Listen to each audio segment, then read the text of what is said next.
नमस्कार, मैं हूं श्वेता सिंह।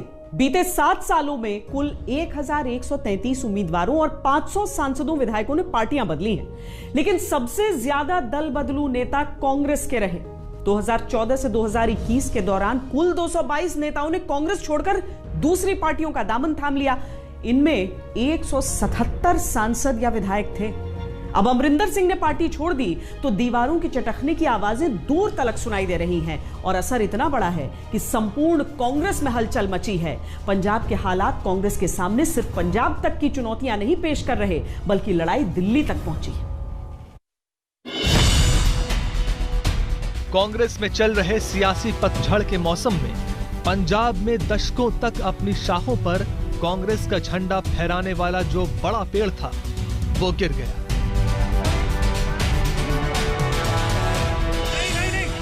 पासा उल्टा गिर रहा है, दांव गलत हो रहे हैं। पंजाब की कलह कथा में ना वो खुश है जिसे कुछ मिला, ना वो खुश है जिसने खो दिया। अमरिंदर अपमानित होकर गए। मैं तो पहला भी कहा है, Sidhu is not the right man for Punjab. अगर वो लड़ेगा, जहां से भी लड़ेगा, मैं उसको नहीं जीतने दूंगा। आपने कहा कि आप जो है कांग्रेस से अलग हो जाएंगे, कब आप इस्तीफा जो है वो भेज रहे हैं सोनिया गांधी को? आप अप्रोप्रिएट टाइम पे बताऊंगा।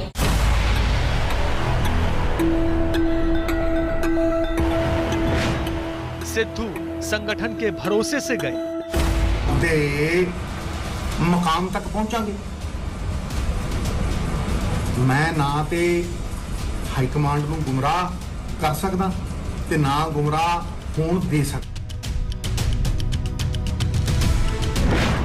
संगठन के नेता अपने सब्र से गए। सवाल उठता यह है कि क्यों जा रहे हैं लोग। हम इतना तो जरूर कह सकते हैं कि उनकी निंदा भी कर सकते हैं कि क्यों पार्टी छोड़ के चले गए, लेकिन शायद हमें यह भी सोचना होगा, खुद से पूछना होगा, हो सकता है हमारी भी शायद कोई गलती रही।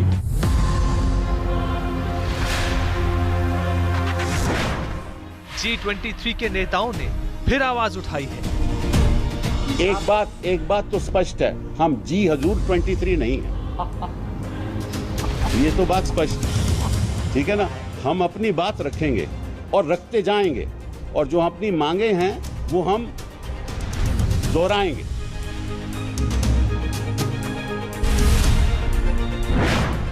नए पुराने सब आपस में ही भिड़े हैं। जो पंजाब के अंदर डिस्क्रेडिटेड है, जिसको पंजाब के किसान, पंजाब के लोग पंजाब का विरोधी मानते हैं, वो श्री अमरिंदर सिंह जी को मुखौटे के तौर पर।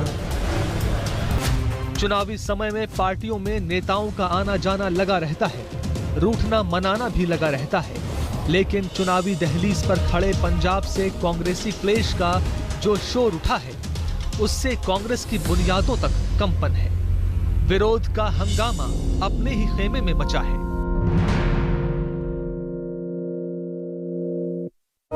कोई 4 महीने पहले राहुल गांधी वायनाड दौरे से लौट कर आए तो उन्होंने अपनी ही पार्टी के कई नेताओं और संसदीय कार्यालय के करीबियों को सोशल मीडिया प्लेटफॉर्म पर एक साथ अनफॉलो कर दिया था। तब कांग्रेस की तरफ से यह कहा गया था कि जल्द ही राहुल गांधी नई रणनीति के साथ नजर आएंगे। यह सफाई उसी का हिस्सा है। क्या पंजाब से लेकर दिल्ली तक कांग्रेस में जो हो रहा है, ये कुछ उसी रणनीति का हिस्सा है?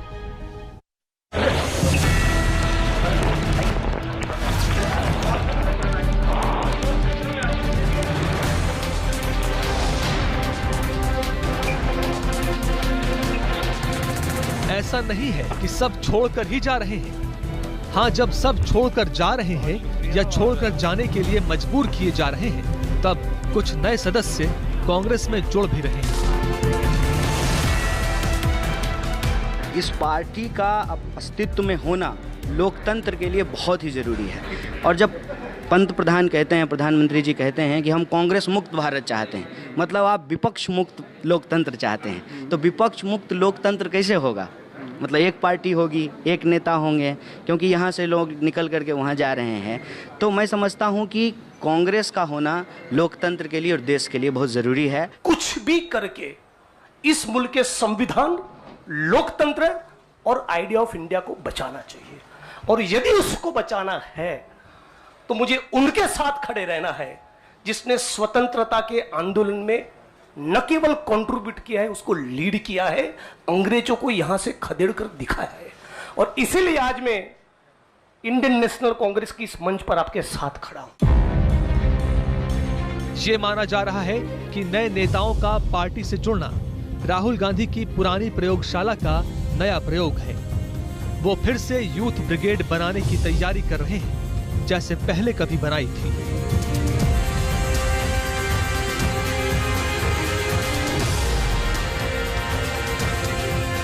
पुरानी ब्रिगेड के अधिकतर युवा पार्टी को छोड़कर जा चुके हैं। जो बचे हैं उनमें कई या तो हाशिए पर हैं या गुमनाम हैं। देश में सिर्फ एकमात्र विकल्प है जो भाजपा को हर गांव, तहसील, पंचायत, जिला, प्रदेश में चुनौती दे सकता है, और सिर्फ कांग्रेस पार्टी दे सकती है। इस बात को सब स्वीकार करते हैं।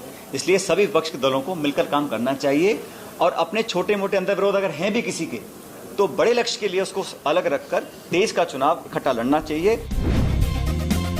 तो एक सवाल तो बनता है कि जो बाहर से युवा आ रहे हैं वो कबूल है, लेकिन पार्टी के अंदर के युवाओं से क्यों ट्यूनिंग नहीं बैठ पा रही? वो पार्टी में उपेक्षित रहें या पार्टी छोड़कर चले जाएं, सब मंजूर है। यानी बाहर से आए युवा और पार्टी के युवा बस हवा। अपने विपक्ष का चुनाव कीजिए, दोस्त अपने आप बन जाएंगे। तो हमने ये चुनाव किया है। हम इस देश की सबसे पुरानी पार्टी, सबसे लोकतांत्रिक पार्टी, मैं जोर दे करके बोल रहा हूं लोकतांत्रिक पार्टी, ताकि आप लोग परिवारवाद पे सवाल जरूर कीजिएगा।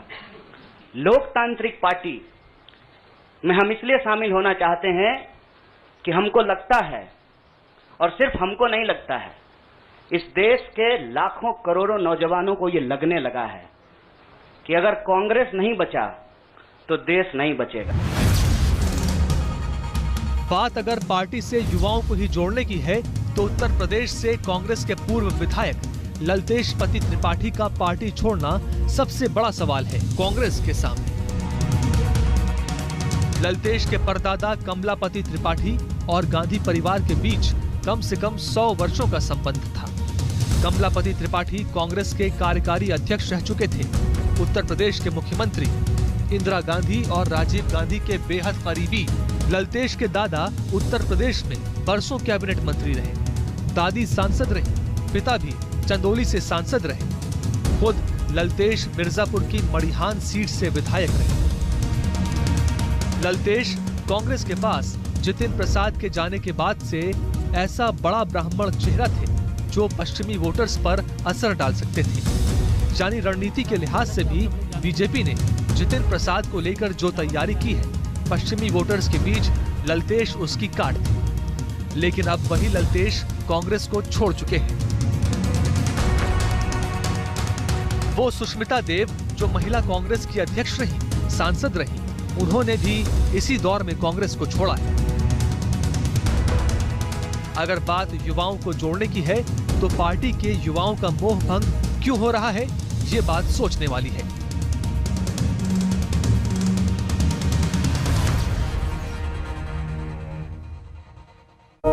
अगर कन्हैया कुमार, जिग्नेश मेवाणी, हार्दिक पटेल को देखें तो समझ में आता है कि कांग्रेस में मुमकिन है ऐसे चेहरों को तवज्जो दी जा रही है जो युवा हैं। जबकि जो छोड़कर गए उन्हें देखिए तो अधिकतर पुराने कांग्रेस परिवारों से जुड़े नेता थे। अब इसमें कौन सी रणनीति है और विचारधारा की कौन सी लाइन है, यह भी समझते हैं।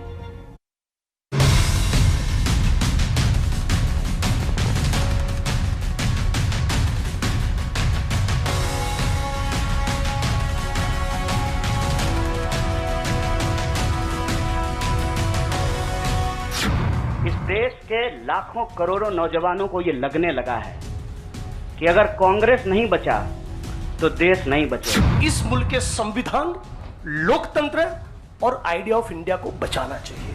और इसीलिए आज मैं इंडियन नेशनल कांग्रेस की इस मंच पर आपके साथ खड़ा हूं। लक्ष्य क्या है, इनकी सोच क्या है?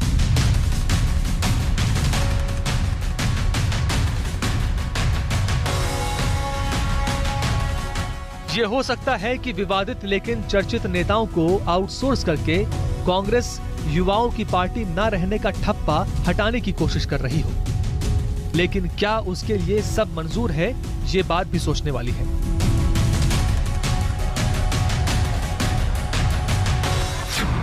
कन्हैया कुमार भारत विरोधी नारों के आरोप के साथ चर्चा में आए, अपना पहला लोकसभा चुनाव हार चुके हैं। दलित नेता जिग्नेश मेवाणी गुजरात से निर्दलीय विधायक पीएम मोदी के खिलाफ तीखी टिप्पणियों से चर्चाओं में रहते हैं। हार्दिक पटेल पाटीदार आंदोलन और कई व्यक्तिगत विवादों से चर्चा में रहे। नवजोत सिंह सिद्धू का पाकिस्तान प्रेम आरोपों के घेरे में आज भी है। वो अपने पार्टी में जो मर्जी करे, वो कांग्रेस प्रेसिडेंट का फैसला है, लेकिन जहां तक नेशनल कांग्रेस चीफ मिनिस्टर का फैसला है, that becomes a case of national security. And because we have हमारा 600 किलोमीटर का बॉर्डर है from Pathankot to Fazilka, and वहाँ हमारा और देश का border Pakistan international border is the same. And मैं जानता हूँ इसको, ये इतना क्लोज है पाकिस्तानी लीडरशिप के साथ कि I will never allow it. It is national security का मसला बन जाएगा। पंजाब में अमरिंदर सिंह का जाना भी कांग्रेस की इसी रणनीति का हिस्सा हो सकता है, जिसमें पुराने या कम पसंद के नेताओं की जगह नए या युवा नेतृत्व को तरजीह दी जाए। 2017 में ही राहुल गांधी अमरिंदर सिंह की जगह प्रताप सिंह बाजवा के हाथ में पंजाब कांग्रेस की भाग्य डोर थमाना चाहते थे। अमरिंदर सिंह को मिले समर्थन के बाद वो अपने फैसले को लागू नहीं करा पाए। इसके बाद से ही नवजोत सिंह सिद्धू पंजाब कांग्रेस में अमरिंदर सिंह के खिलाफ तेजी से सक्रिय हुए। 10 जनपद का हाथ उनके ऊपर रहा।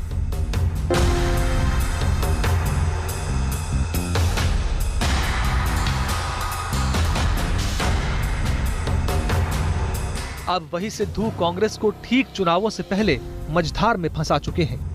जब चुनावी समय में प्रदेश अध्यक्ष की भूमिका सबसे जरूरी हो जाती है, सिद्धू पद से इस्तीफा दे चुके हैं। सिद्धू का इस्तीफा मंजूर नहीं हुआ है, लेकिन पार्टी की रणनीति फिलहाल तो एक स्थिर सरकार को अस्थिर बना चुकी है। सीएम साहब मसले ने जी मसले हल करने हैं, ਤਾਂ ਅਸੀਂ ਗੁਰੂ ਦੇ ਸਿੱਖਾਂ ਤੇ ਮੈਂ ਅੱਜ ਪੰਜਾਬ ਦੀ ਕਿਸਾਨੀ ਨੂੰ ਕਹਿਣਾ ਚਾਹੁੰਦਾ, ਇਹ ਪ੍ਰਧਾਨਗੀ ਦਾ ਸਭ ਤੋਂ ਵੱਡਾ ਮਿਸ਼ਨ ਇਹੀ ਹੈ ਕਿ ਸਰਕਾਰ ਦੀ ਤਾਕਤ ਉਹਨਾਂ ਦੇ ਕੰਮ ਆਵੇ। ये हो सकता है कि कांग्रेस सिद्धू, मेवाणी, कन्हैया, हार्दिक के भरोसे युवा वोटर्स के बीच अपनी छवि को नए ढंग से पेश करना चाहती हो, और ये तैयारी 2024 के आम चुनावों को ध्यान में रखकर की जा रही है। ये भी हो सकता है कि गुजरात में जिग्नेश और पंजाब में चन्नी को सामने लाकर परंपरागत दलित वोटर्स को वापस लाने की रणनीति बना रही हो। लेकिन फिलहाल तो कांग्रेस जहां भी है वहीं बटी हुई दिख रही है, नए पुरानों के बीच, युवा बुजुर्गों के बीच, सत्ता और संगठन के बीच। देश के अधिकतर राज्यों में कांग्रेस तीसरे या चौथे नंबर पर पहुंच चुकी है। कहीं कहीं तो स्थिति इससे भी खराब है। जहां कांग्रेस सत्ता में है, वहां भी खुद अपनी ही बनाई रणनीति में उलझ चुकी है, फिर वो राजस्थान हो या छत्तीसगढ़। यूपी में कांग्रेस पहले 3 स्थानों में नहीं है। पश्चिम बंगाल में कांग्रेस पहले 3 स्थानों में नहीं है। महाराष्ट्र में भी कांग्रेस तीसरे स्थान पर भी नहीं है। बिहार में भी कांग्रेस पहले 3 स्थानों में भी नहीं। असम, ओडिशा, तेलंगाना, आंध्र प्रदेश, त्रिपुरा में मुकाबले में ही नहीं है। जहां कांग्रेस सीधे मुकाबले में रहती है, उस राजस्थान में विवाद जारी है। छत्तीसगढ़ में शीर्ष नेताओं में 36 का आंकड़ा बना हुआ है। पंजाब की कहानी तो अभी चल ही रही है। पंजाब का विवाद नए और पुराने नेता के बीच वर्चस्व की लड़ाई माना जा सकता है। और वो अगर समझता था कि मैं सरकार चलाऊंगी वाया चन्नी, नेचुरली रिएक्शन होना था। ਭਾਰਤ ਦੇ ਸੰਵਿਧਾਨ ਦੇ ਪ੍ਰਤੀ ਸੱਚੀ ਸ਼ਰਧਾ ਅਤੇ ਨਿਸ਼ਠਾ रखांगा। लेकिन राजस्थान का रण अलग चुनौती है, और छत्तीसगढ़ में तो कांग्रेस ने राजनीति की जो नई परंपरा डाली, वो गले की हड्डी बन चुका है। अपनी पार्टी में मुख्यमंत्री की कुर्सी के लिए रोटेशन की अभूतपूर्व परंपरा। 2018 में कांग्रेस ने बीजेपी से छत्तीसगढ़ हासिल किया था। तब छत्तीसगढ़ की कुल 90 सीटों में से 67 सीटें कांग्रेस पार्टी ने जीती थी, जबकि बीजेपी को सिर्फ 15 सीटें मिली थी। पूर्ण बहुमत वाली सरकार में तब मुख्यमंत्री पद के दो मजबूत दावेदार थे, भूपेश बघेल और टीएस सिंहदेव। कांग्रेस आलाकमान ने तब सत्ता के बंटवारे में 2.5 साल मुख्यमंत्री बनने का फॉर्मूला तय किया और भूपेश बघेल पहले टर्म के लिए मुख्यमंत्री बन गए। अब 2.5 साल पूरे हो चुके हैं और बारी टीएस सिंहदेव के मुख्यमंत्री बनने की है। लेकिन मामला फंस गया है। टीएस सिंहदेव और भूपेश के बीच कलह को रोकने के लिए अगस्त महीने में दोनों नेता दिल्ली तलब किए।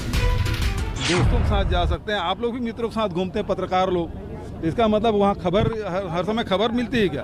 तो ऐसे ही कोई व्यक्ति यदि चला गया है तो उसे राजनीतिक चश्मे से नहीं देखना चाहिए। लेकिन मुलाकात भी होगी, पुनिया जी से मुलाकात भी होगी। तो राजनीतिक आदमी तो राजनीतिक लोगों से मुलाकात करेंगे, उसमें क्या है? पुनिया जी हैं क्या दिल्ली में? जब पुनिया जी दिल्ली में नहीं है तो दिल्ली में उससे मुलाकात कैसे होगी? तो इसलिए इस पर राजनीतिक चश्मे से नहीं देखना चाहिए। प्रदेश में जारी कलह के बीच भूपेश बघेल फिलहाल तो अपनी कुर्सी बचा ले जाने में सफल दिख रहे हैं, लेकिन टीएस सिंहदेव का धड़ा कांग्रेस आलाकमान से 2.5 साल का वादा पूरा करने का दबाव बना रहा है। उनके समर्थक कई मंत्री अपने पद से इस्तीफा देने के लिए तैयार, अपने नेता की ओर से इशारा मिलने की प्रतीक्षा कर रहे हैं। कोई बड़ी बात नहीं कि पंजाब और राष्ट्रीय राजनीति में नए फॉर्मूला की तलाश में जुटी कांग्रेस के लिए छत्तीसगढ़ में बनाया फॉर्मूला आने वाले दिनों का और बड़ा संकट बन जाए। राजस्थान तो अब भी कांग्रेस के लिए टेढ़ी खीर है। वैसे कांग्रेस की रणनीति अगर युवा नेतृत्व को चुनने की ही चली है तो राजस्थान में भी पंजाब जैसी कहानी नजर आ जाए तो बड़ी बात नहीं होगी। अभी तक तो युवा सचिन पर, बुजुर्ग गहलोत भारी है। वक्त है एक ब्रेक का। ब्रेक के बाद दिखाएंगे कांग्रेस का वो संकट जो सीधे चुनौती दे रहा है कांग्रेस के ही अस्तित्व को। जनाधार सिमटा है, संगठन बिखरा है, पुराने उपेक्षित हैं, युवा आशंकित हैं, बिल्कुल नयों में बेचैनी है। फिलहाल ये तस्वीर है आज की कांग्रेस। लंबी लिस्ट है उन नेताओं की जिनका राजनीतिक करियर तो कांग्रेस के साथ शुरू हुआ, 4 कदम साथ भी चले, लेकिन किसी न किसी विवाद के चलते उनके रास्ते अलग हो गए और अलग रास्तों पर वो कांग्रेस का जनाधार भी इस तरह लेकर गए कि फिर कभी वो कांग्रेस के खेमे में नहीं लौटे।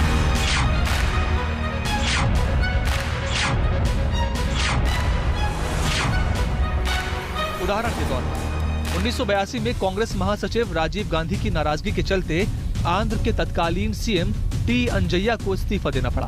तमिल भावना पर आघात के आरोपों के चलते टीडीपी का जन्म हुआ। कांग्रेस का बड़ा पारंपरिक वोट पार्टी का साथ छोड़ गया। 1990 में वीरेंद्र पाटिल से नाराज होकर प्रधानमंत्री राजीव गांधी ने एयरपोर्ट पर जाते जाते उनकी सरकार गिरा दी थी। वीरेंद्र लिंगायत समाज से आते थे। बीजेपी का रास्ता उसी नाराजगी से खुला। लिंगायत अब भी बीजेपी के वोट माने जाते हैं। लगातार नेताओं की नाराजगी और नए दलों को मिलती गई राजनीतिक जगह का असर धीरे धीरे कांग्रेस पर पड़ता गया। मेरा कांग्रेस पार्टी से 3 पीढ़ियों का साथ रहा है, तो ये महत्वपूर्ण निर्णय जो मैंने लिया है, बहुत विचार मंथन और सोच के बाद मैं इस फैसले पे पहुंचा। एक दौर कांग्रेस ने जवाहरलाल नेहरू का वो देखा जब नीतियों या संशोधन बिल्स पर सबकी सहमति से काम होता था। एक समय ये है जब पार्टी के अंदर से आवाज उठी है कि फैसले कौन कर रहा है पता नहीं। ये तो साफ जाहिर है कि कांग्रेस का कोई अभी इलेक्टेड प्रेसिडेंट नहीं है, लेकिन फिर भी निर्णय तो कोई ले ही रहे हैं ना। तो ये आप भी जानते हो, मैं भी जानता हूं।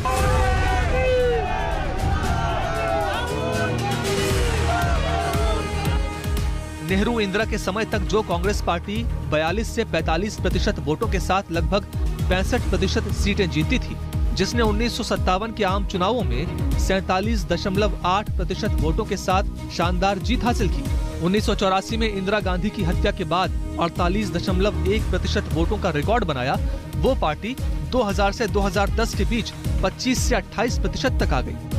पिछले लोकसभा चुनाव में सिर्फ 19.7% वोट ही मिले थे।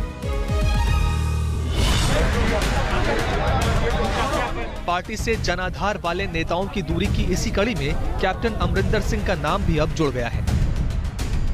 कैप्टन अमरिंदर सिंह ने पहली बार कांग्रेस इंदिरा गांधी के ऑपरेशन ब्लू स्टार से नाराज होकर 1984 में छोड़ी थी और अब उनके पोते राहुल गांधी के कारण। Sidhu is some sort of some magic word for Punjab. He is going to be a disaster. Congress party का फैसला है, जो मर्जी करें।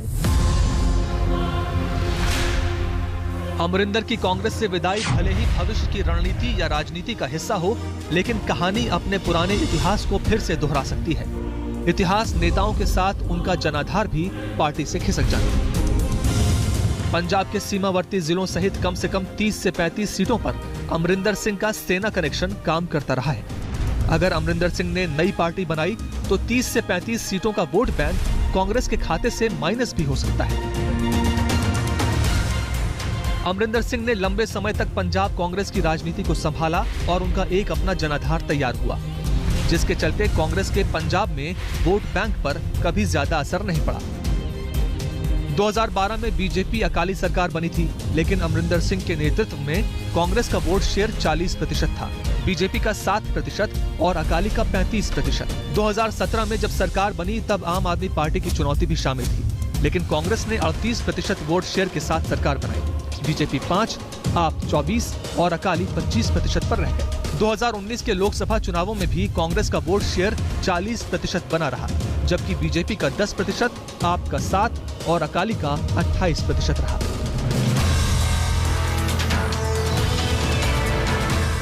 कैप्टन नई पार्टी बनाएंगे तो अगर उनके समर्थन में कुछ प्रतिशत वोट भी कांग्रेस से कटे तो आम आदमी पार्टी की चुनौती कांग्रेस पर भारी पड़ सकती है। अगर कैप्टन ने बीजेपी के साथ किसी अघोषित समझौते के तहत कोई रणनीति अपना ली तो तस्वीर कांग्रेस के लिए और भी बेरंग हो सकती है। आने वाला साल कांग्रेस के लिए कई चुनौतियां लिए खड़ा है, जिसमें पंजाब समेत उत्तराखंड और उत्तर प्रदेश के चुनाव शामिल हैं। लेकिन पार्टी अपनी ही कलह में उलझी है। जिन नेताओं पर जिम्मेदारी है अपने राज्यों में चुनावों का नेतृत्व करने की, वो दूसरे राज्यों के झगड़े में सरपंच बने हैं।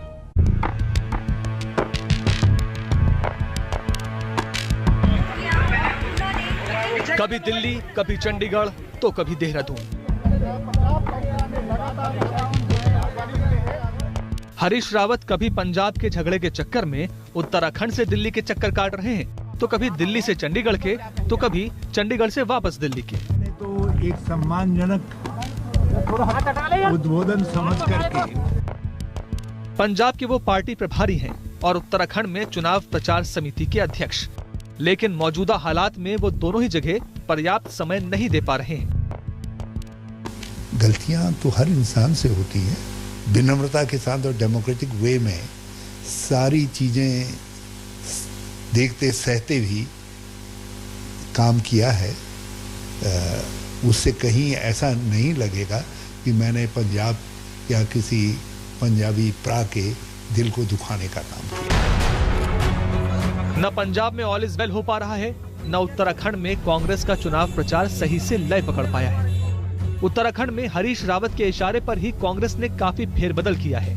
यहां तक कि हरीश रावत को 2022 में कांग्रेस की तरफ से मुख्यमंत्री पद का चेहरा माना जा रहा है, लेकिन हरीश रावत का ज्यादा समय पंजाब और दिल्ली में ही बीत रहा है।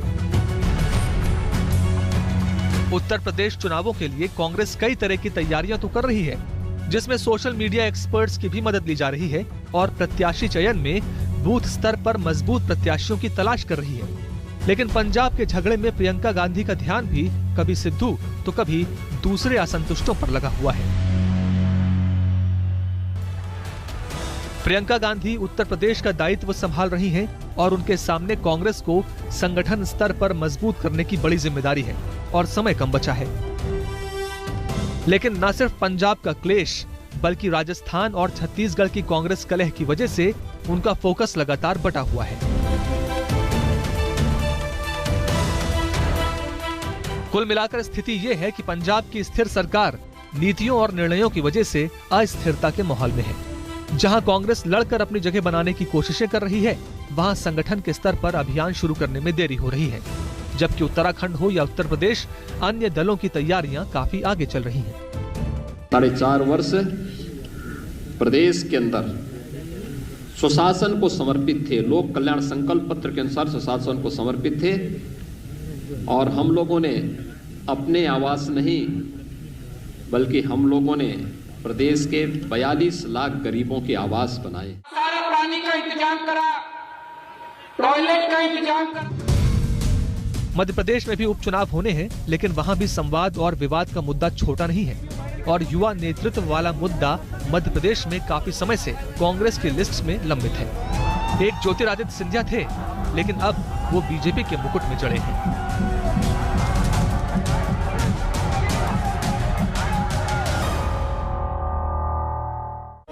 निंदक नियरे राखिए, ये सीख हमेशा दी जाती है, लेकिन G23 को ही अगर आप देख लें, यानी कि कांग्रेस के भीतर ही वो धड़ा जो पार्टी के भीतर रहकर कोशिश ये करता है कि पार्टी में कुछ सुधार आए, उसमें भी उनके सुझावों को इतने समय में भी नहीं सुना गया है।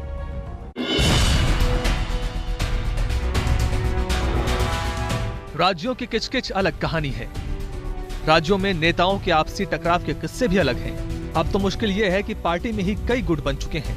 कांग्रेस में दशकों बिता चुके नेता पार्टी के अंदर नया समूह बना चुके गांधी परिवार से नेतृत्व के सीधे सवाल पूछ रहे हैं। Well, I think it's been badly handled by the High Command.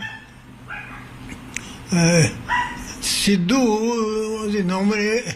was nominated as PCC president against the advice of the Chief Minister. Sidhu has been a member of my cabinet for 7 months, and he was not an effective minister, and he is also not very stable. Congress party का नेतृत्व कौन कर रहा है, ये सवाल भी कांग्रेस के अंदर से ही उठ रहा है। पूर्णकालिक अध्यक्ष से लेकर कांग्रेस वर्किंग कमेटी अधिवेशन तक के मुद्दे पर तकरार है। कार्यकर्ता और समर्थक भी तेरे नेता मेरे नेता का मोर्चा खोलकर आपस में ही संग्राम छेड़े हैं। एक तस्वीर ये भी देख लीजिए, ये कांग्रेस के ही कार्यकर्ताओं की कांग्रेस के ही वरिष्ठ नेता कपिल सिब्बल के घर के बाहर की तस्वीर है। जो सहयोगी हैं वो भी कांग्रेस को आईना दिखाने की कोशिश कर रहे हैं। बड़े जनाधार वाले पुराने नेताओं की कमी, लगातार सत्ता के केंद्र से दूरी और आपसी मनमुटाव ने कांग्रेस को वहां लाकर खड़ा कर दिया है जहां से वापसी में बड़ा और कड़ा संघर्ष है, लंबी लड़ाई है। हमारी इस पेशकश में आज के लिए इतना ही। देश और दुनिया की बाकी खबरों के लिए देखते रहिए आज तक।